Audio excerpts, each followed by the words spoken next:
안녕하세요, 풋볼 포레스트입니다. 토트넘 하스퍼가 오늘 저녁 루튼타운을 상대로 프리미어리그 8라운드 경기를 펼치게 되고, 최근 이반 페리시치, 마노로 솔로몬 등 공격 자원들이 심각한 부상으로 이탈한 상황에서 손흥민 선수까지 부상 이슈로 몸 상태가 완전치 못하다는 소식이 전해지고 있는데, 토트넘 하스퍼의 전담 기자들은 토트넘의 오늘 경기 예상 라인업을 발표했고, 손흥민, 제임스 메디슨 선수가 약간의 부상 문제에도 불구하고 이번 경기에서 토트넘 하스퍼의 팀의 공격을 이끌게 될 것이라는 소식이 전해졌습니다. 토트넘 하스퍼는 바로 오늘 저녁 프리미어리그 8라운드에서 루튼타운 원정 경기를 떠나게 되는데요. 이번 경기에서 토트넘 하스퍼가 상대하게 되는 루튼타운은 지난 시즌 잉글랜드 챔피언십에서 21승 17무 8패로 리그 3위를 기록, 이번 시즌에 새롭게 프리미어리그로 승격한 승격팀으로서 토트넘 하스퍼와는 선수단 시장가치 총액이 무려 8배 이상 차이가 나고, 올 시즌 프리미어리그 승격 후에도 1승 1무 5패라는 거의 대부분의 경기를 패배해온 팀이기 때문에 현실적으로 현재 최고의 상승세를 달리고 있는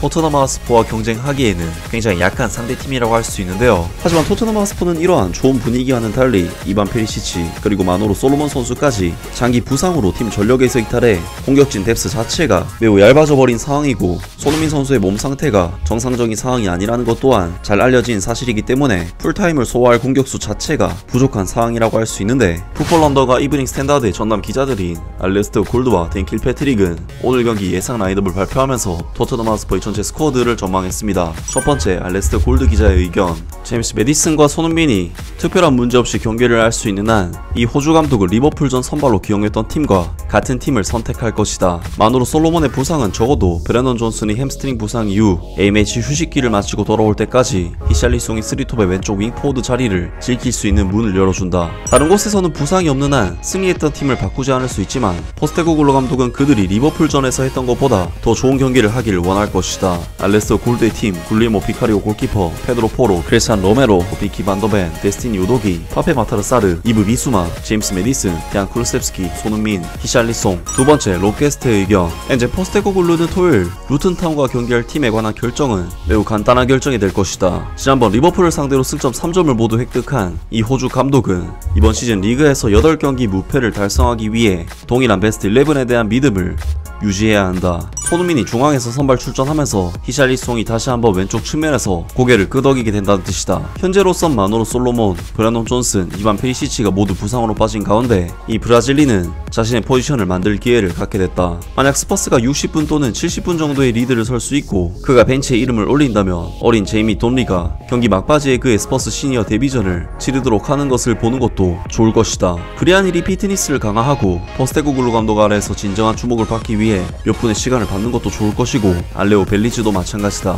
롭 게스테의 팀, 굴리모 비카리오 골키퍼, 페드로 포로, 비키 반더벤, 데스티니 우도기, 파페 마타르 사르, 이브 비수마, 제임스 메디슨, 데안 쿠르셉스키, 손흥민, 히샬리송. 세 번째, 이브닝 스탠다드 댄 킬패트릭의 의견. 현재 포스테코글루는 토요일 루튼타운을 방문할 예정으로 부상 우려가 한 가지 있는데, 마노로 솔로몬은 이번 주 무릎 수술 후 3-4개월 동안 결정할 것으로 예상된다. 토트넘 윙어인 그는 훈련 중 반월판을 다쳐 목요일 수술을 받았고, 그는 동료 윙어 이반 페리시치와 함께 스퍼스의 장기 결장자로 합류했다. 브랜던 존슨 역시 햄스트링 문제로 인해 캐니로스 로드에서의 경기를 놓칠 예정이지만, 포스테코글루 감독은 A매치 휴식기 이후 브랜던 존슨이 적합할 것으로 기대하고 있다. 브리안 힐과 지오바니 로셀소는 부상을 입은 후 이번 주에 훈련을 마쳤으며 매치데이 선수단에 복귀할 수 있다. 라이언스 세뇽과 로드리고 벤탄쿠르가 체력 훈련에 가까워지고 있지만 여전히 출전을 할 수 없다. 손흥민은 그동안 사타구니를 치료했지만 목요일과 금요일에는 훈련을 해왔다. 제임스 메디슨은 2주 전 아스날과의 경기에서 무릎을 다쳤지만 이번 주에는 한 번도 훈련 세션을 놓치지 않았다. 댄 킬패트릭의 팀, 굴리모 비카리오 골키퍼, 페드로 포로, 비키 반더벤, 데스티니 우도기, 파페 마타르 사르, 이브 비수마, 제임스 메디슨, 데안 쿠르셉스키, 손흥민, 히샬리송. 그리고 토트넘 하스퍼의 전담 기자들이 의견이 완전히 동일한 라인업을 내세울 것으로 보고 있기 때문에 별다른 이변이 없을 것으로 보이고, 리버풀과의 경기에서 승리를 거뒀던 그 라인업을 그대로 기용할 것이라고 합니다. 확실히 토트넘 하스퍼는 최근 계속해서 동일한 라인업으로 경기를 치러도 계속해서 좋은 경기력을 보여주고 있고, 토트넘은 불행인지 다행인지 유럽 대항전 출전조차도 못하고 있는 일주일에 한 경기씩 규칙적으로 경기를 소화하고 있기 때문에 확실히 리그 경기에 집중할 수 있다는 부분이 토트넘에게는 아쉬우면서도 큰 장점이 되고 있는 것으로 보입니다. 다만 부정적인 해석을 하자면 워낙에 부상자가 많은 상황에서 별다른 변화를 가져갈 옵션이 팀에 부족하다는 이야기가 될 텐데, 제 개인적으로는 전반전에 크게 점수를 벌려놓고 후보 자원들에게 기회를 줘서 후보 자원들의 경기력을 끌어올리는 선택을 하는 것도 장기적인 팀을 만드는 데 있어 좋은 선택이 되지 않을까 싶습니다. 아무튼 오늘 영상은 여기까지고요. 영상 재밌게 보셨다면 구독과 좋아요 그리고 댓글 부탁드립니다. 감사합니다.